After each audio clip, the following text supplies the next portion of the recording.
وهو السميع البصير. أحمده حمدا كثيرا يليق بجلاله، وأشهد أن لا إله إلا الله وحده لا شريك له في صفاته وأفعاله، وأشهد أن سيدنا ونبينا محمدا عبده ورسوله البشير النذير السراج المنير. اللهم صل وسلم على عبدك ورسولك محمد وعلى آله وأصحابه أهل الجد في الطاعة والتشمير. أما بعد، فأعوذ بالله من الشيطان الرجيم. بسم الله الرحمن الرحيم. قل إن كنتم تحبون الله فاتبعوني يحببكم الله ويغفر لكم ذنوبكم والله غفور رحيم. قل أطيعوا الله والرسول فإن تولوا فإن الله لا يحب الكافرين. صدق الله مولانا العظيم. أن عمرو بن العاص رضي الله تعالى عنهما قال قال رسول الله صلى الله عليه وسلم: لا يؤمن أحدكم حتى يكون هواه تبعا لما جئت به. صدق رسول الله صلى الله عليه وسلم. சர்வ புகழும் புகழ்ச்சியும் சர்வலோகத்தை படைத்து பராமரிக்கும் ஏக வல்லவன் அல்லாஹ் அவனுக்கே உரித்தாகட்டும். அவன் தனித்தவன், இணை துணையற்றவன், என்றும் எப்பொழுதும் எல்லோரினாலும் வணங்கப்பட தகுதியான ஏகன் என்று சாட்சியம் கூறுகின்றேன். சலாத்தும் சலாமும் சத்திய தூதர் சார்ந்த நபி ஸல்லல்லாஹு அலைஹி வஸல்லம் அன்னவர்கள் பேரிலும், அவர்களுடைய வாழ்க்கை வழிநெறிகளை அடியொற்றி வாழ்ந்த வாழக்கூடிய முஃமினான முஸ்லிமான ஆண்கள் பெண்கள் அனைவர்கள் பேரிலும் என்றென்றும் உண்டாவதாக. கண்ணியமும் மகத்துவமும் நிறைந்த வசந்தத்தின் ஆரம்பம் ரபியுல் அவ்வல் மாதத்தின்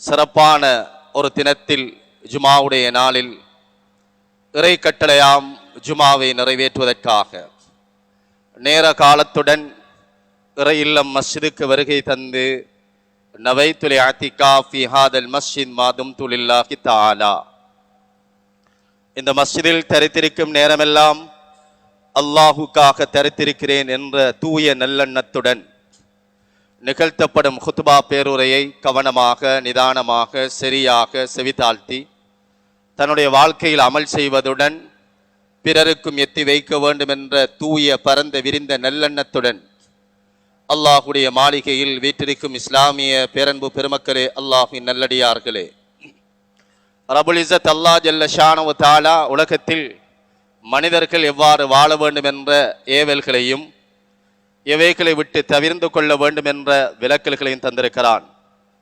அவனது ஏவல்களை தம் வாழ்க்கையில் எடுத்து நடக்கும் விடயத்திலும் அவனால் விளக்கப்பட்ட தடுக்கப்பட்ட காரியங்களில் முற்றிலுமுற்றாக தவிர்ந்து ஒதுங்கி வாழும் விடயத்தில் அடியனுக்கும் அப்பால் உங்கள் அனைவர்களுக்கும் நான் இறை கட்டளை பிறப்பிக்குகின்றேன், வசியத்தும் செய்து கொள்கிறேன். இஸ்லாமிய பேரன்பு பெருமக்களே, அல்லாஹ்வின் நல்லடியார்களே, ரபுல் இஸ்ஸத் அல்லாஹ் ஜல்ல ஷானஹு தஆலா உலகத்தில் வாழக்கூடிய மனிதர்களுக்கு சிறப்பான ஒரு பாக்கியம் தீனுல் இஸ்லாம், இஸ்லாத்துடைய பாக்கியம், கலிமாவுடைய சந்தர்ப்பம். ஒரு முஃமினாக முஸ்லிமாக அல்லாஹ்வை நம்பியவராக ஹதரத் ரசூலுல்லாஹி ஸல்லல்லாஹு அலைஹி வஸல்லம் அவர்களை தன்னுடைய வாழ்க்கையின் வழிகாட்டியாக, வாழ்க்கையின் பின்பற்றப்பட தகுதியான ஒரு தலைவராக ஏற்று உலக வாழ்க்கையின் அற்பத்தை நம்பி ஆகிரத்துடைய வாழ்க்கையின் பயணத்தில் பயணித்துக் கொண்டிருக்கும் இந்த சந்தர்ப்பத்தில், அருமையான சகோதரர்களே, அல்லாஹ்வின் நல்லடியார்களே, அல்லாஹு தஆலா இந்த உலகத்தில் அங்கீகரிக்கப்பட்ட ஒரு மார்க்கம், ஒரு வழிகாட்டி, ஒரு வழிபாடு என்றால் அது சத்திய சன்மார்க்கம், இஸ்லாமிய மார்க்கம். அல்லாஹ் குர்ஆனில் சொல்லும் பொழுது, இன்னத்தீன் இந்தல்லாஹில் இஸ்லாம், இந்த உலகத்தில் மனிதர்கள் பின்பற்றப்பட தகுதியான ஒரு மார்க்கம் என்றால் அது இஸ்லாமிய மார்க்கம். இந்த உலகத்தில் யார் இஸ்லாம் அல்லாத ஒரு மார்க்கத்தை, ஒரு வழிமுறையை, ஒரு நடைமுறையை தன்னுடைய வாழ்க்கையின் வழிகாட்டியாக வாழ்க்கையின் பின்பற்றி நடப்பாரோ அதற்கு அல்லாஹ்விடத்தில் எந்த விதமான கூலியும் கிடையாது. அவர் இம்மையிலும் மறுமையிலும் நஷ்டவாளி என்பதை குர்ஆன் மிக துல்லியமாக தெளிவாக அழகாக சொல்லுகிறது. அருமையான சகோதரர்களே, அல்லாஹ்வின் நல்லடியார்களே, அந்த வகையில் அல்லாஹு தஆலா இந்த சத்திய சன்மார்க்கத்தை இந்த பூமியில் பரத்துவதற்காக, பூமியில் அதனை விரைவுபடுத்துவதற்காக மனிதர்களிலிருந்தே அல்லாஹ் தூய நல்லவர்கள், வழிகாட்டிகளை, தலைவர்களை அல்லாஹு தஆலா தேர்ந்தெடுத்தான். அவர்கள்தான் நபிமார்கள், அவர்கள்தான் ரசூல்மார்கள். மனிதர்களில் சிறப்பானவர்கள் நபிமார்கள். அந்த நபிமார்களில் எந்த உம்மத்துடைய தலைவர், இந்த உம்மத்துக்கு அல்லாஹ் நபியாக தேர்ந்தெடுத்தவர் ஹஜ்ரத் ரசூலுல்லாஹி ஸல்லல்லாஹு அலைஹி வஸல்லம். அவர்கள் பிறந்த, அவர்கள் இந்த பூமிக்கு அவதரித்த, அவர்கள் இந்த பூமியை விட்டு பிரிந்த ஒரு மாதத்தில், ஒரு காலத்தில் இருந்து கொண்டிருக்கிறோம். அல்லாஹு தஆலா அந்த சத்திய சன்மார்க்க போதகர் ஹஜ்ரத் ஸல்லல்லாஹு அலைஹி வஸல்லம் அவர்களை இந்த பூமிக்கு நபியாக பிறப்பதற்கு தேர்ந்தெடுத்த அந்த காலம், அந்த மாதம், அது மிக சிறப்பானது. அந்த மாதமே இஸ்லாத்தின் இரண்டாவது மாதம் ரபீல் அவ்வலுடைய மாதம் என்று சொல்லுகிறோம். மூன்றாவது முஹர்ரம், சஃபர், ரபியுல் அவ்வல். ரபியுல் அவ்வல் என்றாலே அது வசந்தத்தின் ஆரம்பம், வசந்தம். நபி அவர்கள் இந்த பூமிக்கு வந்ததே அது ரஹ்மத்தாக இருக்கிறது. ஹஜ்ரத் ஸல்லல்லாஹு அலைஹி வஸல்லம் அவர்கள் இந்த பூமியில் பிறக்கும் பொழுது அவர்களை ஹஜ்ரத் ஆமினா அவர்கள் பெற்றெடுத்த அந்த நேரத்திலும் அந்த வீட்டில் ஒரு விதமான ஒளியும் ஒரு விதமான பிரகாசமும் அது ஜொலித்ததாக சரித்திரங்கள் சொல்லிக் கொண்டிருக்கிறது. அருமையான சகோதரர்களே, பெரியார்களே, அந்த ஹஜ்ரத் ஸல்லல்லாஹு அலைஹி வஸல்லம் அவர்கள் இந்த பூமிக்கு பிறந்தது அது ஒரு ரஹ்மத், அது ஒரு பரக்கத். அல்லாஹ் குர்ஆனில் சொல்லும் பொழுது வமா அர்ஸல்னாக இல்லா ரஹ்மத்தன் லில் ஆலமீன், இந்த உலகத்தாரில், உலகத்தில் உள்ள அனைத்து மனிதர்களுக்கும், அது மிருகங்கள், பறவைகள், காட்டில் கடலில் வாழக்கூடியவைகள், என்ன சகோதரர்களே, அது காஃபிர்களாக இருக்கலாம், முனாஃபிக்கீங்களாக இருக்கலாம், முஷ்ரிக்கீங்களாக இருக்கலாம், அனைவர்களுக்கும் நபியுடைய வருகை அது ரஹ்மத். சகோதரர்களே, பெரியார்களே, வமா அர்ஸல்னாக இல்லா ரஹ்மத்தல் லில் ஆலமீன். அந்த ஹஜ்ரத் ஸல்லல்லாஹு அலைஹி வஸல்லம் அவர்கள் பிறந்து அவர்களை அன்றைய காலத்தில் இருந்த ஒரு நடைமுறை, செவிலி தாய்மார்களிடம் சென்று அவர்களை பாலூட்டுவது, அதற்காக ஒரு இடம் இருக்கும். அந்த இடத்தில் பிறந்த சிசுக்களை, குழந்தைகளை அங்கே கொண்டு வைக்க, யார் குழந்தைகளுக்கு பாலூட்ட வேண்டும் என்று விரும்புவார்களோ அவர்கள் அந்த இடத்துக்கு சென்று அங்குள்ள குழந்தைகளை அரவணைத்து குறுகிய குறிப்பிட்ட சில காலங்களில் தன்னிடத்தில் வைத்து அந்த குழந்தைகளுக்கு பாலூட்டும் ஒரு நடைமுறையும் அன்றைய காலத்தில் இருந்தது. சகோதரர்களே, பெரியார்களே, அந்த குழந்தை ஹஜ்ரத் ஸல்லல்லாஹு அலைஹி வஸல்லம் அவர்களை அரவணைப்பதற்காக, பாலூட்டுவதற்காக எடுத்தவர்கள் தான் ஹஜ்ரத் ஹலீமா ஸஅதியா ரலியல்லாஹு தஆலா அவர்கள். பலர்களும் அந்த இடத்துக்கு சென்று குழந்தைகளை அரவணைப்பார்கள், எடுப்பார்கள் பாலூட்டுவதற்காக. பலர்களும் சென்று அந்த இடத்தில் இருந்த பல குழந்தைகளை எடுத்து சென்று விட்டார்கள். ஹஜ்ரத் ஸல்லல்லாஹு அலைஹி வஸல்லம் அவர்கள் அவர்களுடைய தந்தையை இழந்த ஒரு அனாதை குழந்தையாக இருந்தார்கள். அந்த இடத்தில் இவர்கள் அந்த குழந்தைகளை எடுக்க சென்ற நேரத்தில் இறுதியாக இருந்த ஒரு குழந்தை, இந்த ஹஜ்ரத் ஹலீமா ஸஅதியா ரலியல்லாஹு தஆலா அவர்கள் அந்த குழந்தைகளை எடுப்பதற்காக செல்லும் நேரத்தில் பலர்களும் முந்தி செல்ல இறுதியில் சென்றவர்களே ஹஜ்ரத் ஹலீமா ஸஅதியா ரலியல்லாஹு அவர்கள். அவர்கள் பயணித்து சென்ற அந்த வாகனம், அந்த மிருகம், அது மெலிந்ததாக, அது நெளிந்ததாக, சக்தி அற்றதாக, பலவீனமானதாக இருந்தது. அதனால் இவர்கள் அந்த இடத்துக்கு சென்றடைவதற்கு கால தாமதம் ஏற்பட்டது, நேரம் பிந்தியது. பலர்களும் முந்தி சென்று அங்கே நல்ல வம்சங்கள், குடும்பங்கள், பெற்றோர்கள், தாய் குலங்கள் இருக்கும் குழந்தைகளை எடுத்துவிட்டு சென்று விட்டார்கள். ஹஜ்ரத் ஹலீமா சாதியா ரலியல்லாஹு அன்ஹா அவர்கள் அந்த இடத்துக்கு சென்று பார்க்கிறார்கள். இறுதியாக ஒரு குழந்தை இருக்கிறது, அனாதை குழந்தை. வந்த நாம் வீசிய வெறும் கையுடன் செல்வதல்ல, இந்த குழந்தையை அரவணைப்போம் என்று தூக்குகிறார்கள், எடுக்குகிறார்கள். தூக்கி எடுத்து அவர்கள் தன்னுடைய பயணத்தை ஆரம்பிக்கிறார்கள். என்ன ஆச்சரியம் சகோதரர்களே, அல்லாஹு அக்பர். இவர்கள் இறுதியாக வந்து, கடைசியாக வந்து அந்த குழந்தையை எடுத்து பிந்தி சென்றவர்கள் அந்த குழந்தையை ஹஜ்ரத் ஸல்லல்லாஹு அலைஹி வஸல்லம் அவர்களை எடுத்து அரவணைத்து தூக்கி அந்த வாகனத்தில் அமர்ந்து பயணத்தை ஆரம்பித்ததுதான் தாமதம். அல்லாஹு அக்பர். அந்த நபியுடைய ஆரம்பமே அதிசயம். அந்த மிருகம் அது வேகமாக செல்ல ஆரம்பித்தது. மெலிந்த நெளிந்த பால்கள் குறைவாக கொடுக்கும் அந்த பிராணி, அந்த மிருகம் கூடிய பால் கொடுக்கக்கூடியதாக. எதனை சொல்ல வருகிறேன் என்றால், ஹஜ்ரத் ரசூலுல்லாஹி ஸல்லல்லாஹு அலைஹி வஸல்லம் அவர்களை அந்த சிறு பிராயத்தில் இருந்து அரவணைத்ததே அவர்களுடைய வாழ்க்கையின் எழுச்சிக்கு, துனியா உலகத்திலும் ஆகிரத்திலும் அவர்களுடைய வாழ்க்கையின் எழுச்சிக்கு அவர்களை அரவணைப்பது காரணமாக இருந்தது. ஏனையவர்கள் முந்தி சென்றவர்கள் அவர்கள் அனைவர்களுடைய அந்த வாகனங்களையும் மிருகங்களையும் இவர்கள் இந்த குழந்தையை தூக்கி வைத்ததான் தாமதம், வேகமாக செல்ல ஆரம்பித்தது. அல்லாஹு அக்பர். அருமையான சகோதரர்களே, நபியை அரவணைத்தது வாழ்க்கையின் பரக்கத் என்று இருக்குமாக இருந்தால், நபியை தூக்கியது ரஹ்மத்தாக இருக்குமாக இருந்தால், நபியை அல்லாஹு தஆலா இந்த உலகத்தில் அனுப்பியது ரஹ்மத்தாக இருக்குமாக இருந்தால், அந்த ரஹ்மத்துல் லில் ஆலமீன் ஈருலகத்துடைய ரஹ்மத்துடைய அந்த நபிகளாருடைய வாழ்க்கையை தன்னுடைய வாழ்க்கையுடன் அரவணைத்தால், நபியுடைய தீனை தன்னுடைய உள்ளத்தில் சுமந்தால், நபியுடைய கவலையை உள்ளத்தில் ஏந்தினால், என்னுடைய வாழ்க்கை நபித்துவத்துடைய வாழ்க்கையாக இருக்குமாக இருந்தால், என்னுடைய வாழ்க்கையை அது ரஹ்மத்தாக இருக்கும். என்னுடைய வாழ்க்கையை அது ரஹ்மத்தாக இருக்கும். அதைத்தான் அல்லாஹ் குர்ஆனில் சொல்லுகிறான். அருமையான சகோதரர்களே, பெரியார்களே, ஹஜ்ரத் ரசூலுல்லாஹி ஸல்லல்லாஹு அலைஹி வஸல்லம் அவர்களை நான் அனுப்பியதே ரஹ்மத் என்று சொல்லும் பொழுது அல்லாஹ் குர்ஆனில் குர்ஆனை பற்றி சொல்லுகிறான். ஷஹ்ரு ரமலான் அல்லதி உன்சில ஃபீஹில் குர்ஆன். அந்த நபிக்கு கொடுக்கப்பட்ட வேதம் அது குர்ஆன். அது இறக்கப்பட்ட மாதம் அது சங்கை பொருந்திய சிறப்பான ரமலானுடைய மாதம். அது எதற்காக கொடுக்கப்பட்டது? ஹுதல் லின்னாஸ், முழு மனிதர்களுக்கும் நேர்வழி காட்டுவதற்காக.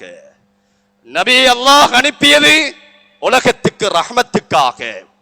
அந்த நபிக்கு அல்லாஹ் வேதத்தை கொடுத்தது உம்மத்துக்கு நேர்வழி காட்டுவதற்காக.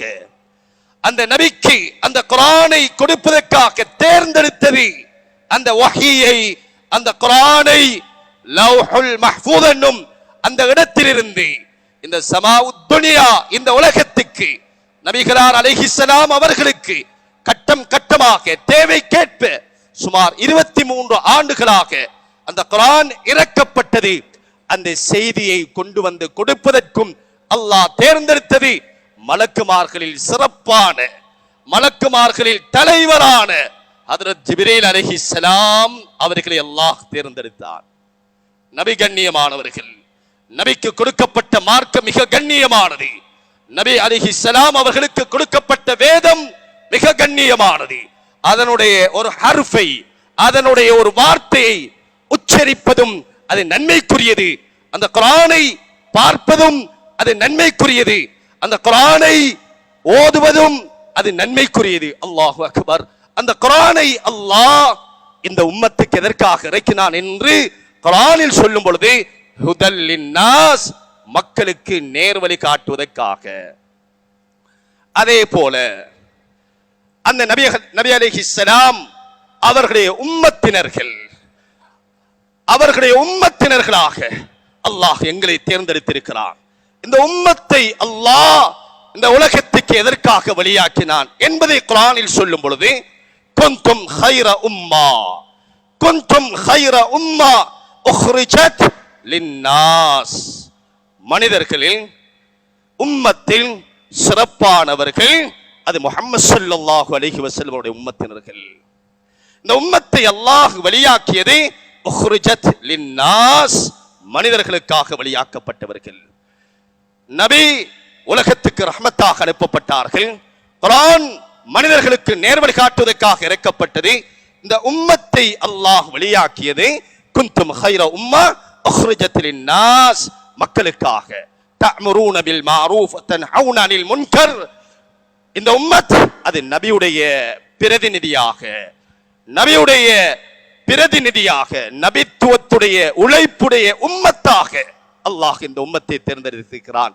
அருமையான சகோதரர்களே, அல்லாஹ்வின் நல்லடியார்களே, நாம் இருக்கும் இந்த மாதம் இது சிறப்பான நபியுடைய வருகையுடைய மாதம். இந்த மாதத்தில் வெறுமனே நபியுடைய வருகையை பேசி களைவதல்ல, நபியுடைய வாழ்க்கையை இந்த உலகில் இருக்கும் காலமெல்லாம் தன்னுடைய வாழ்க்கையில் எடுத்துக் கொள்வதற்காக படிக்க வேண்டிய நிறைவான பாடங்கள் இருக்கிறது. அதனால் தான் ஹதரத் ரசூலுல்லாஹி ஸல்லல்லாஹு அலைஹி வஸல்லம் அவர்கள் சொன்னார்கள், இந்த பூமியில் வாழும் யாரும் உண்மையான மூமினாக முடியாது. லா யுமினு அஹதுக்கும் ஹத்தா யகூன ஹவாஹு, அவருடைய விருப்பம், அவருடைய நேசம், அவருடைய விடயங்கள் அனைத்தும் தபஅன் லிமா ஜிது பிஹி, நான் எதனை கொண்டு வந்தேனோ, எதனை சொன்னேனோ, எதனை செய்தேனோ, எதனை தடுத்தேனோ, அவருடைய விருப்பம் கூட என்னுடைய விருப்பத்துக்கு தோதுவாக அமைய வேண்டும். லா யுமினு அஹதுக்கும் ஹத்தா யகூன ஹவாஹு தபஅன் லிமா ஜிது பிஹி.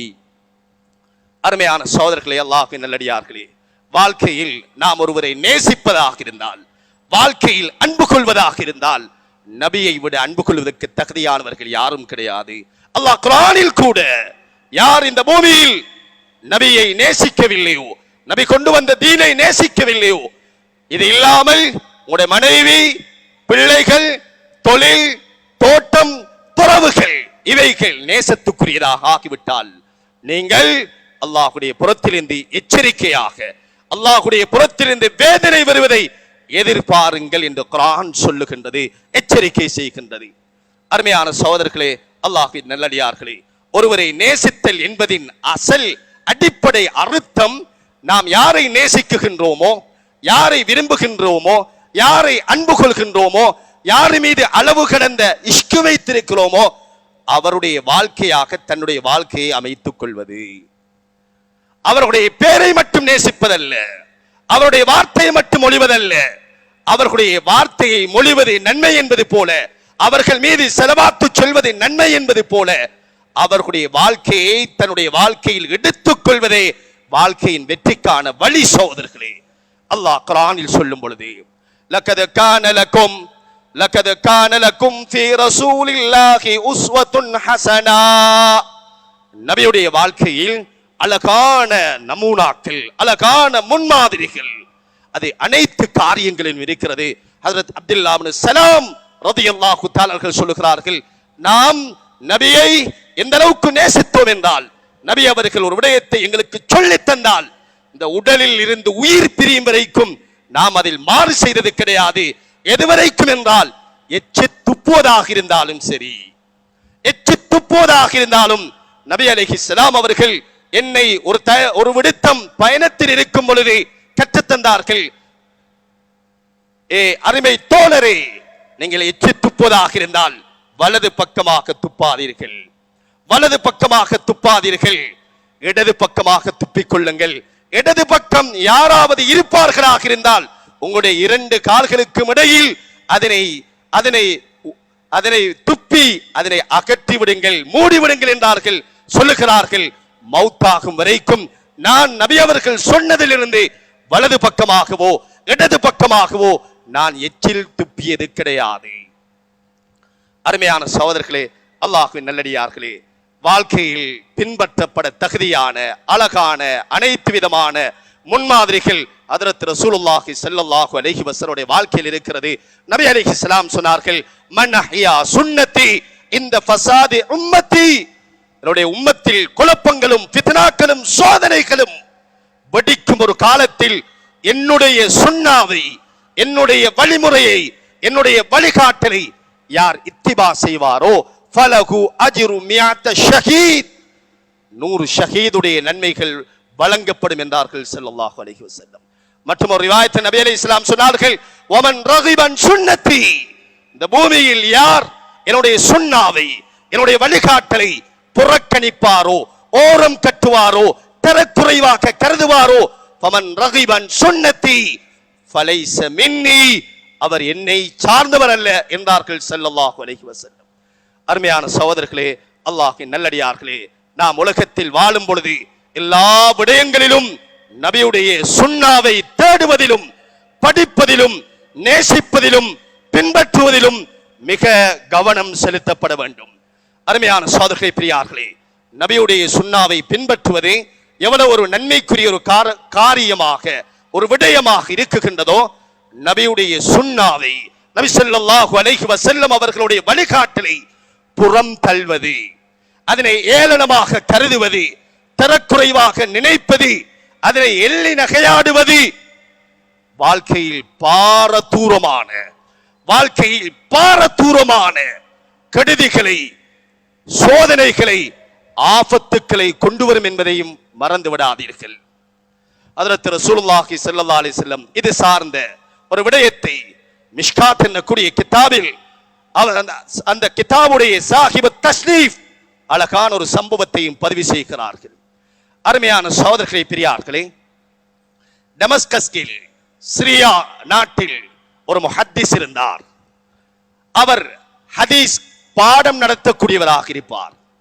பல்லாயிரக்கணக்கான மாணவர்கள் பல பிரதேசங்களிலிருந்து, பல நாடுகளிலிருந்து ஹதீஸை படிப்பதற்காக அந்த உஸ்தாதிடம், அந்த முஹத்திஸிடம் ஹதீஸுடைய பாடத்திலிருந்து பாடம் படிப்பார்கள். ஆனால் அந்த முஹத்திஸ், அந்த ஆசிரியர் பாடம் நடத்தும் விதம் என்னவென்றால், பெண்களை போன்று தன்னுடைய முகத்துக்கு ஒரு நிகாப், முகத்துக்கு ஒரு ஹிஜாப், தன்னுடைய முகத்துக்கு ஒரு திரையை போட்டுக் கொண்டுதான் இந்த மாணவர்களுக்கு ஹதீஸுடைய பாடத்தை நடத்துவார். பல்லாயிரக்கணக்கான மாணவர்கள் பல பிரதேசங்களிலிருந்து வந்து ஹதீஸுடைய பாடங்களை படித்துவிட்டு அவருடைய நாடுகளுக்கு திரும்பி செல்வார்கள். அதில் ஒரு மாணவர் நீண்ட காலம் அந்த உஸ்தாதிடம், அந்த ஆசிரியரிடம், அந்த முஹத்திஸிடம் நிறைவான ஹதீஸ்களை படித்துவிட்டு அவர் தன்னுடைய நாட்டுக்கு திரும்பும் பொழுது தன்னுடைய ஆசானுடைய, தன்னுடைய ஆசிரியருடைய முகத்தை பார்க்க வேண்டும் என்று விரும்பி அவர் கேட்கிறார், உஸ்தாத் அவர்களே, உங்களுடைய முகத்தை பார்ப்பதற்கு ஆசையாக இருக்கிறது. இந்த உஸ்தாத் அவர்களும் இந்த மாணவனுடைய தலபை, இந்த மாணவனுடைய விருப்பத்தை, இந்த மாணவனுடைய நேசத்தை விரும்பி அவர்கள் சொல்லுகிறார்கள், அந்த மாணவனுக்கு தனிமையில் வெறுவீராக நான் உனக்கு என்னுடைய முகத்தை காட்டுகிறேன். என்ன ஆச்சரியம் சகோதரர்களே! தனிமையில் வந்து தன்னுடைய நிகாபை, தன்னுடைய ஹிஜாபை உயர்த்தி தன்னுடைய முகத்தை காட்டுகிறார். அவருடைய முகம் அது மிருகத்துடைய முகத்தை போன்று உருமாற்றப்பட்டிருந்தது. மாணவர் அழுது விட்டார். கேட்கிறார், உஸ்தாத் அவர்களே, நீங்கள் பெரும் ஒரு முஹத்திஸ், ஹதீஸுடைய பாடம் நடத்தும் ஒரு ஆசிரியர், உங்களுக்கு என்ன நேர்ந்தது? அப்பொழுதுதான் அந்த ஆசிரியர் தன்னுடைய வாழ்க்கையில் நடந்த ஒரு சம்பவத்தை சொல்கிறார். நான் ஹதீஸுடைய பாடம் நடத்தும் ஒரு ஆசிரியர், வளமை போன்று ஹதீஸுடைய பாடங்கள் நடத்தி கொண்டிருக்கிறேன். அதில் கிதாபு ஸலா, தொழுகையுடைய பாடம், அதில் பாபு சுஜூத், சுஜூதுடைய பாபில் ஒரு ஹதீஸ் வருகிறது. எந்த ஒரு மாமூம் இமாம் மாமூமாக தொழும் நேரத்தில் இமாம் தலையை சுஜூதில் இருந்து தூக்குவதற்கு முன்னால் எந்த மாமூம் வேண்டும் என்று தன்னுடைய தலையை தூக்கி விடுவாரோ, அல்லாஹ் அவருடைய முகத்தை, அவருடைய உருவத்தை உருமாற்றி விடுவான் என்பது ஹதீஸ். சகோதரர்களே, இந்த ஹதீஸை நான் படித்துக் கொடுத்துக் கொண்டு போகிறேன். எனக்கு இந்த ஹதீஸில் ஒரு சந்தேகம் வந்து விட்டது. நான் மனிதனாக பிறந்து வாழ்ந்து இத்தனை வயதுகள் எத்தி நான் இந்த பூமியில் வாழ்ந்து கொண்டிருக்கிறேன். பிறந்த ஒரு மனிதனுடைய உருவம் அது உருமாற்றப்படுமா? இந்த உஸ்தாத் தன்னுடைய வாழ்க்கையில் ஒரு நாள் இந்த ஹதீஸை பரீட்சிப்பதற்காக, இந்த ஹதீஸை சோதிப்பதற்காக இமாம் மாமூமாக தொழக்கூடிய நேரத்தில் இமாம் தலையை தூக்குவதற்கு முன்னால் இந்த உஸ்தாத் தன்னுடைய முகத்தை தூக்கிவிட்டார். அன்றைய நாளில் அவருடைய உரு மாற்றப்பட்டதாக அந்த முஹத்திஸ் தன்னுடைய மாணவர்களுக்கு விளங்கப்படுத்துகிறார். அருமையான சகோதரர்களே, அல்லாஹ்வின் நல்லடியார்களே, எதை சொல்ல வருகிறேன் என்றால், வாழ்க்கையில் நபியுடைய சுன்னாவை இத்திபா செய்வது, பின்பற்றுவது எந்த அளவுக்கு மிக முக்கியமானதோ, அதே போல வாழ்க்கையில் நபியுடைய சுன்னாவை கொச்சைப்படுத்துவது, கேவலப்படுத்துவது, புறம் தள்ளுவது, எள்ளி நகையாடுவது வாழ்க்கையில் பாரதூரமான ஆபத்துக்களை, அசிங்கங்களை ஏற்படுத்தும் என்பதையும் மறந்து விடாதீர்கள். அருமையான சகோதரர்களே, அல்லாஹ்வின் நல்லடியார்களே, ஹஜ்ரத் ரசூலுல்லாஹி ஸல்லல்லாஹு அலைஹி வஸல்லம் அவர்களுடைய வாழ்க்கை அது ஒரு குத்பாவில், ஒரு நேரத்தில் சொல்லி முடிக்க முடியாது. நான் விரும்புகிறேன், சமீப காலத்தில் ஜமியத்துல் உலமாவும் இதனை அறிமுகம் செய்திருக்கிறார்கள். இந்த ரபியுல் அவ்வல் மாதம் வந்ததிலிருந்து சில மஸ்ஜிதுகளில், கொழும்பு நமது பிரதேசங்களிலும் ஒவ்வொரு நாளும் ஷமாயிலு திர்மிதி, நபி அலைஹிஸ்ஸலாம் அவர்களுடைய வாழ்க்கை வரலாறு என்ற ஒரு கிதாப் இருக்கிறது. இது இமாம் திர்மிதி ரஹ்மத்துல்லாஹி அலைஹி அவர்கள் தன்னுடைய கிதாபில் பின்புறமாக இந்த ஷமாயிலு திர்மிதி என்ற ஒரு தனியான நபி அவர்களுடைய பிறப்பு, அவர்களுடைய வாழ்க்கை, அவருடைய வாழ்க்கையில் நடந்த அற்புதங்கள், அவர்களுடைய வஃபாத் போன்ற பலவிதமான ஆச்சரியமான வாழ்க்கையில் பின்பற்றப்பட தகுதியான பல விடயங்களை, சாரம்சங்களை உள்ளடக்கிய ஒரு கிதாப். இன்று அல்ஹம்துலில்லாஹ் அது தமிழிலும் மொழிபெயர்க்கப்பட்டு இருக்குகின்றது. ஒவ்வொருவர்களும் இதனை வாங்க வேண்டும், படிக்க வேண்டும், அதன்படி தன்னுடைய வாழ்க்கையில் நடப்பதற்கு முயற்சிக்க வேண்டும். அந்த வகையில் அருமையான சகோதரர்களே, அல்லாஹ்வின் நல்லடியார்களே, ஒரு மனிதர் உலகத்தில் வாழும் பொழுது எமது முஸ்லாமியர்கள், முஸ்லிம்கள், எமது வாழ்க்கையின் குறிக்கோள் இந்த உலக வாழ்க்கையை வாழ்ந்து கழிப்பதல்ல, ஆகிரத்தில் வெற்றி அடைவது. ஆகிரத்தில் வெற்றி அடைய வேண்டுமாக இருந்தால் உலகத்தில் நிம்மதியாக வாழ வேண்டும். ஆகிரத்தில், மறுமையில், கபரில், மஹ்ஷரில், சிராத்தில் வெற்றி அடைய வேண்டுமாக இருந்தால் நபி அலைஹிஸ்ஸலாம் அவர்கள் பலவிதமான புத்திமதிகள், பலவிதமான அறிவுறுத்தல்கள் சொல்லி தந்திருக்கிறார்கள். அவைகளில் மிக கவனம் செலுத்த வேண்டும். அதில் இந்த இடத்தில் மிக முக்கியமான நபியுடைய ஒரு ஹதீஸை நான் ஞாபகப்படுத்துவதை பொருத்தமாக இருக்கும். நபி அலைஹிஸ்ஸலாம் சொன்னார்கள், மின் ஹுஸ்னில் இஸ்லாமில் மர்இ தர்குஹு மா லா யானி. ஒரு மனிதனுடைய இஸ்லாம், ஒரு மனிதனுடைய மார்க்கம், ஒரு மனிதனுடைய தீன் அழகு பெறுவது வாழ்க்கையில் தேவையில்லாத விடயங்களை தவிர்ந்து கொள்வது. அருமையான சகோதரர்களே, அல்லாஹ்வின் நல்லடியார்களே, ஒரு மனிதனுடைய வாழ்க்கையை சிறப்பாக்குவதற்காக நபி அலைஹிஸ்ஸலாம் அவர்கள் அழகான புத்திமதிகள் சொல்லி தந்திருக்கிறார்கள். அதில் ஒரு மனிதன் புத்திசாலி, ஒரு மனிதன் நல்லவன் என்பதற்கு அவனுடைய வாழ்க்கையில் 4 விதமான தன்மைகள் இருக்கும். முதலாவது, ஒரு மனிதன் பாவி என்பதற்கு 4 விதமான தன்மைகள் இருக்கும். அதில் ஒன்று, அவன் எப்பொழுதும் மக்களுடைய குறையை பேசக்கூடியவனாக இருப்பான். இன்று வாட்ஸ்அப்பிலும் பேஸ்புக்கிலும் இணையதளங்களிலும் அங்கும் இங்கும் ஒன்று சேரும் இடங்களில் மற்றவர்களை பற்றி ஆராய்வதும், கழுகுவதும், குறை பேசுவதும் நிரப்பமாக இருக்கிறது. சகோதரர்களே, பெரியார்களே, இந்த தன்மை இருக்குமாக இருந்தால் நபி அலைஹிஸ்ஸலாம் அவருடைய ஹதீஸில் இருந்து 4 விதமான விடயத்தை சொல்லித் தருகிறேன். யார் மக்களுடைய குறையை பேசுகிறாரோ, யார் இரண்டாவது, யார் தன்னுடைய கோபத்தை அடக்கும் திறன் அற்றவராக இருக்கிறாரோ, மூன்றாவது, ஒருவர் தவறு செய்ய அவருடைய தவறை மன்னிப்பதற்கான வாய்ப்புகள் இருந்தும் மன்னிக்கும் திறன் அற்றவராக இருக்கிறாரோ, நான்காவது, தனக்கொருவர் உபகாரம் செய்ய அவருடைய உபகாரத்தை பெரிதுபடுத்தாமல் அவருக்கு துரோகம் செய்கிறார்களோ, இந்த 4 தன்மைகள் யாருடைய வாழ்க்கையில் இருக்குமோ அவன் இந்த பூமியில் மூதேவி என்பதற்குரிய அடையாளம், இந்த பூமியில் கெட்டவன் என்பதற்குரிய அடையாளம். அதே போல சகோதரர்களே, பெரியார்களே, இந்த பூமியில் வாழக்கூடிய நேரத்தில் யார் வாழ்க்கையின் வீண் பேச்சுக்கள் பேசுவாரோ, வார்த்தையும் வணக்கம் மறந்து விடாதீர்கள். எப்போதும் சொல்வதென்று குர்ஆனும் சொல்லிக் கொண்டிருக்கிறது, வார்த்தையும் வணக்கம். மா யல்ஃபிது மின் கௌலின் இல்லா லதைஹி ரகீபுன் அதீத். ஒவ்வொரு மனிதர்களிடமும் 2 மலக்குமார்கள் இருக்கிறார்கள். ரகீப், அதீத் என்று சொல்லக்கூடிய 2 மலக்குமார்கள் இருக்கிறார்கள். நாம் பேசும், கதைக்கும் விடயங்கள் எமது பட்டோலையில் பதிவு செய்யப்படுகிறது. சகோதரர்களே, பெரியார்களே, வீண் பேச்சுக்கள், தேவையில்லாத விடயங்களில் ஈடுபடுவோமாக இருந்தால் அதனுடைய வெளிப்பாடு 4 விதம் உண்டாகும். ஒன்று, அவருடைய உள்ளம் அது கடினமாக ஆகிவிடும். உள்ளம் கடினமாக ஆகிவிடும். இரண்டாவது, யார் வீண் பேச்சுக்களில் ஈடுபடும் தன்மை உள்ளவர்களாக இருப்பார்களோ அவர்களுடைய உடல் பலவீனம் ஏற்பட்டுவிடும். மிக சீக்கிரமாக நோயாளியாக ஆகிவிடுவார். ஒன்று, உள்ளம் கடினமாகும். இரண்டாவது, அவருடைய உடல் பலகீனம் ஏற்பட்டுவிடும். மூன்றாவது, அவருடைய தேவைகள் நிறைவேற்றக்கூடிய விடயத்தில் அவர் பாரிய சிரமங்களை எதிர்கொள்வார் என்று உலமாக்கள் கிதாபுகளில் பதிவு செய்கிறார்கள். இதுக்கு நேர்மாற்றமாக வாழ்க்கையில் யார் மௌனமாக இருக்கிறார்களோ, மௌனத்தின் அடிப்படை, யார் தேவையில்லாத பேச்சுக்களை குறைத்து மௌனமாக இருக்கும் அந்த தன்மையை வாழ்க்கையில் ஏற்படுத்திக் கொள்வாரோ அவருடைய வாழ்க்கையில் 10 விதமான வெற்றிகள் அடைவதற்கு இந்த மௌனம் காரணமாக அடையும். அதில் முதலாவது, அவருக்கு அல்லாஹு தஆலா அவருக்கு மௌனமாக இருப்பது என்பது சிரமம் இல்லாத ஒரு வணக்கம். மௌனமாக இருப்பது சிரமம் இல்லாத வணக்கம். இரண்டாவது, அது ஆட்சி இல்லாத கௌரவம். மௌனமாக இருப்பது என்பது அது ஆட்சி இல்லாத, யாருடைய ஆட்சியும் இல்லை, தன்னுடைய வாயை தான் கட்டுப்படுத்துவது ஆட்சி இல்லாத கௌரவம்.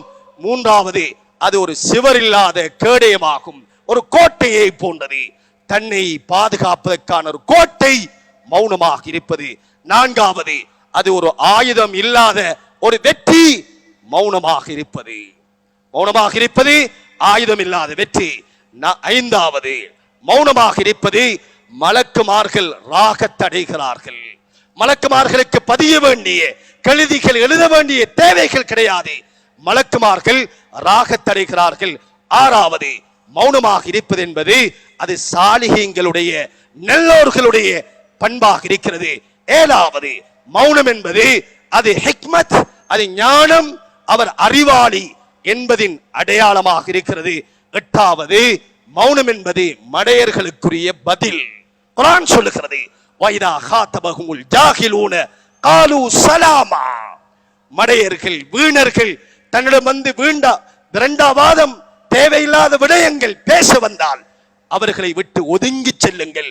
இங்கே நான் சொல்லும் விடயங்கள் ஒவ்வொன்றும் குர்ஆனிலும் ஹதீஸிலும் எடுக்கப்பட்டது. அவைகளை ஒவ்வொன்றாக சொல்வதற்கு நேரம் கிடையாது. ஒன்பதாவது, அவைகள் யார் மௌனமாக இருக்கிறாரோ அதனூடாக குறைகள் மறைக்கப்படுகிறது. பத்தாவது, அவர் திறமைசாலி என்பதுடைய அடையாளமாக இருக்கிறது. அருமையான சகோதரர்களே, அல்லாஹ்வின் நல்லடியார்களே, இந்த நபி ஸல்லல்லாஹு அலைஹி வஸல்லம் அவர்கள் பிறந்த சிறப்பான காலத்தில் நபியை நேசிப்பது போல நபியுடைய கவலையை உள்ளத்தில் எடுத்து உடம்பால் முயற்சி செய்து தன்னுடைய வாழ்க்கையில் நபியுடைய அழகான முன்மாதிரிகளை எடுத்து நடக்க வேண்டும். ஹஜ்ரத் இப்னு அப்பாஸ் ரலியல்லாஹு தஆலா அவர்கள் சொல்லும் இறுதியான ஒரு விடயத்தை சொல்லி இந்த குத்பாவை முடிக்கிறேன். அருமையான சகோதரர்களே, ஹஜ்ரத் இப்னு அப்பாஸ் ரலியல்லாஹு தஆலா அவர்கள் சொல்கிறார்கள், இந்த பூமியில் யார் நலவுகள் செய்வாரோ, இன்னலில் ஹஸனா, யார் இந்த பூமியில் நன்மைகள் செய்வாரோ அதனுடைய அடையாளங்கள் 5 இருக்கும். நன்மைகள் செய்தால் முதலாவது, யார் இபாதத் நல்ல விடயங்களில் ஈடுபடுகிறாரோ அவருடைய உள்ளத்தை அல்லாஹு தஆலா பிரகாசமாக்குகிறான். உள்ளம் பிரகாசமாகிறது. சகோதரர்களே, பெரியார்களே, உடம்பை பிரகாசமாக்குவதற்கு இன்று பொருட்கள் இருக்கிறது, கிரீம்கள் இருக்கிறது. உள்ளத்தை பிரகாசமாக்கக்கூடிய விடயம் அது இபாதத்தில் இருக்குகின்றது. இரண்டாவது, அல்லாஹு தஆலா இபாதத்துள்ளவர்களுடைய முகத்தை அல்லாஹு தஆலா பிரகாசமாக்க செய்கிறான். உள்ளமும் பிரகாசமாகிறது, முகமும் பிரகாசமாகிறது. மூன்றாவது, யார் தன்னுடைய வாழ்க்கையை இபாதத்தில் கழிக்கிறார்களோ உள்ளத்தில், உடம்பில் அல்லாஹு தஆலா ஒரு விதமான கூவத்தை, தைரியத்தை, ஆளுமையை அல்லாஹ் கொடுக்குகிறான். கூவத்தன் லில் பதன். நாலாவது, பரக்கத்தன் ஃபிர் ரிஸ்க், அவருடைய வாழ்வாதாரம், அவருடைய தேவைகள், அதை நிறைவேற்றுவதற்கு அல்லாஹு தஆலா அபிவிருத்தி ஏற்படுத்துகிறான். ஐந்தாவது, அல்லாஹு தஆலா இந்த வணக்கத்தில் ஈடுபடும் மனிதனை பற்றிய அன்பை படைப்பினங்களுடைய உள்ளத்தில் போட்டு விடுகிறான். இதுக்கு நேர்மாற்றமாக யார் இந்த பூமியில் வாழும் பொழுது அவர் பாவம் செய்பவராக, அல்லாஹுடைய சிந்தனை அற்றவராக, நபியுடைய அழகான முன்மாதிரிகள் அற்றவராக வாழ்கிறாரோ அல்லாஹு தஆலா 5 விதமான தண்டனைகளை கொடுக்கிறான். அதில் முதலாவது, அவருடைய உள்ளம் அது இருளடைந்து விடுகிறது. கல்லா பல் ரானா அலா குலூபிஹிம் பிமா கானூ யக்ஸிபூன். விடயம் அவ்வாறல்ல நபியே, அவருடைய உள்ளங்கள் விட்டது, மாசடைந்து விட்டது, உள்ளம் அது வஃபாத்தாகி விட்டது. குர்ஆன் சொல்லுகிறது, பாவம் செய்பவர்கள் உள்ளம் அது இருள் அடைந்து விடுகிறது. அவருடைய முகத்தில் ஒரு விதமான வெறுச்சி, ஒரு விதமான கடினம் அவருடைய முகத்தில் இருக்கும். மூன்றாவது, அவசரமாக அவருடைய உடலில் பலகீனம், நோய், ஆபத்துக்கு ஏற்படும். நான்காவது, அல்லாஹு தஆலா அவருடைய பொருளாதாரத்தில் நெருக்கடியை ஏற்படுத்துகிறான். ومن أعرض عن ذكري فإن له معيشة ضنكا ونحشره يوم القيامة أعمى. குர்ஆன் தெளிவாக சொல்லுகிறது, யார் இந்த பூமியில் எங்களுடைய சிந்தனைகள், எங்களுடைய இபாதத்துக்கள், வழிபாடுகள் இல்லாமல் வாழ்கிறாரோ பூமியில் நெருக்கடியான வாழ்க்கையை கொடுக்கிறோம். ஐந்தாவது, ஹஜ்ரத் இப்னு அப்பாஸ் ரலியல்லாஹு தஆலா சொல்கிறார்கள், படைப்பினங்களுடைய உள்ளத்தில் இவரை பற்றிய வெறுப்பை அல்லாஹ் ஏற்படுத்தி விடுகிறார். அருமையான சகோதரர்களே, அல்லாஹ்வின் நல்லடியார்களே, படைப்பினங்களுடைய உள்ளத்தில் அன்பும் நேசமும் பாசமும் வாழ்க்கையில் அபிவிருத்தியும் ஏற்படுத்துவதற்கு அல்லாஹ் தீனை தந்திருக்கிறான். இஸ்லாம் அதற்கான வழி, இம்மை மறுமையின் வாழ்க்கைக்கான வெற்றி. அதனால் நாம் யாவரும் நபியுடைய சுன்னாவை தேடி படித்து இத்திபா செய்வதற்கு ஒவ்வொரு முயற்சியுமாக வல்லவன் அல்லாஹ் நம் அனைவருக்கும் தௌஃபீக் செய்வானாக. யா அல்லாஹ் இந்த பாவத்தை மன்னிப்பாயாக, குற்றம் குறைகளை மன்னிப்பாயாக. யா அல்லாஹ் உன்னையும் உன்னுடைய ஹபீபையும் நேசித்து அதன் பிரகாரம் தன்னுடைய வாழ்க்கையை அமைத்துக் கொள்ள நம் அனைவருக்கும் தௌஃபீக் செய்வாயாக. வா ஆகிரு தஅவானா அல்ஹம்துலில்லாஹி ரப்பில் ஆலமீன்.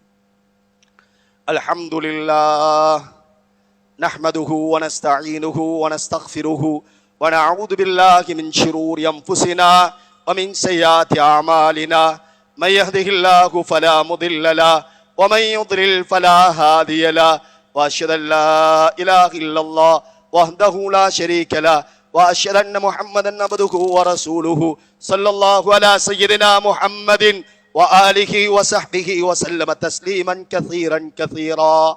ارسله بالحق بشيرا ونذيرا بين يدي الساعه.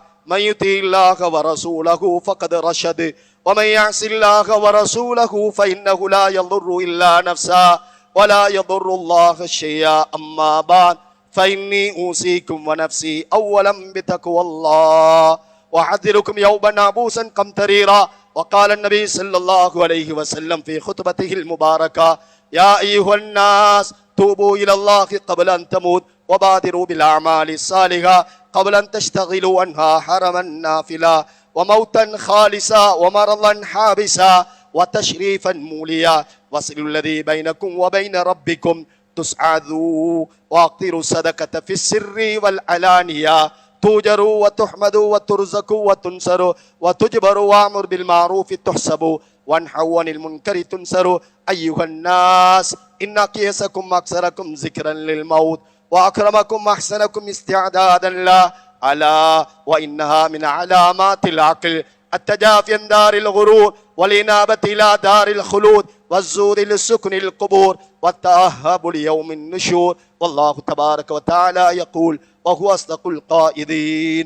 فأعوذ بالله من الشيطان الرجيم. بسم الله الرحمن الرحيم. لقد كان لكم في رسول الله أسوة حسنة. بارك الله لنا ولكم بالآيات والذكر الحكيم. أقول قولي هذا أستغفر الله لي ولكم ولسائر المسلمين من كل ذنب فاستغفروه إنه هو الغفور الرحيم. يا الله استغفر الله استغفر الله استغفر الله. الله السلام.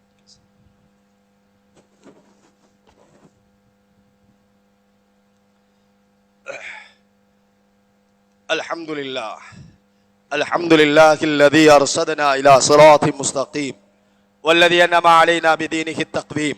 وأشهد أن لا إله إلا الله وحده لا شريك له وأشهد أن سيدنا محمدا عبده ورسوله صلى الله وسلم على رسوله الأمين سيدنا محمد وآله وأصحابه ومن تبعهم بإحسان إلى يوم الدين. أما بعد فيا أيها الإخوان في الله اتقوا الله وأطيعوا إن أكرمكم عند الله يتقاكم. إن الله أتانا العقل وأمرنا بالتفكير به في خلقه وقد جعل الله ليلا ونهارا وكل منهما يجري على تدبيره وتقديره. فإذا أدبر الليل أقبل النهار وإذا أدبر النهار أقبل الليل. فيجب علينا أن نتأمل في هذا. من يفعل هذا وما قائدة هذا ولمن قائدة هذا. فيا أيها الإخوان في الله، اعبدوا الله حق عبادته، هذه غاية الأهداف. وتفكروا في خلق الله، واتقوا في جميع الأوقات، ولا تحملوا لحلة ما في اتباع الشهوات. واتبعوا كتاب الله وسنة رسوله صلى الله عليه وسلم لكي لا تكونوا في الضلالة، كل ضلالة في النار. قال رسول الله صلى الله عليه وسلم: تركت فيكم أمرين لن تضلوا ما تمسكتم بهما، كتاب الله وسنة رسوله صلى الله عليه وسلم.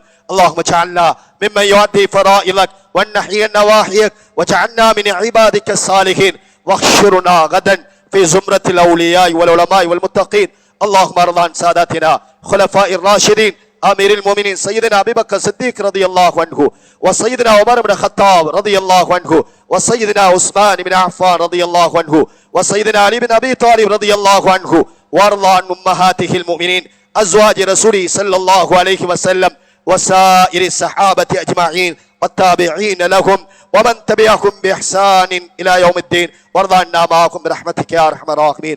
اللهم اغفر للمؤمنين والمؤمنات، اللهم اغفر للمؤمنين والمؤمنات، اللهم اغفر للمؤمنين والمؤمنات والمسلمين والمسلمات والأحياء منكم والأموات، إنك قريب مجيب الدعوات. اللهم أجرنا من النار، اللهم أجرنا من النار، اللهم أجرنا من النار، ولا تجعلنا من حطب النار، فإنها بئس الدار وبئس المثوى وبئس القرار. ربنا اغفر لنا ولإخواننا الذين سبقونا بالإيمان، ولا تجعل في قلوبنا غلا للذين آمنوا، ربنا إنك رؤوف رحيم. عباد الله رحمكم الله، إن الله يأمر بالعدل والإحسان وإيتاء ذي القربى وينهى عن الفحشاء والمنكر والبغي، يعظكم لعلكم تذكرون. اذكروا الله العظيم الجليل الجبار يذكركم، وادعوه يستجب لكم يهديكم، ولذكر الله تعالى أعلى وأولى وأعز وأجل وأتم وأهم وأكبر، والله يعلم ما تصنعون.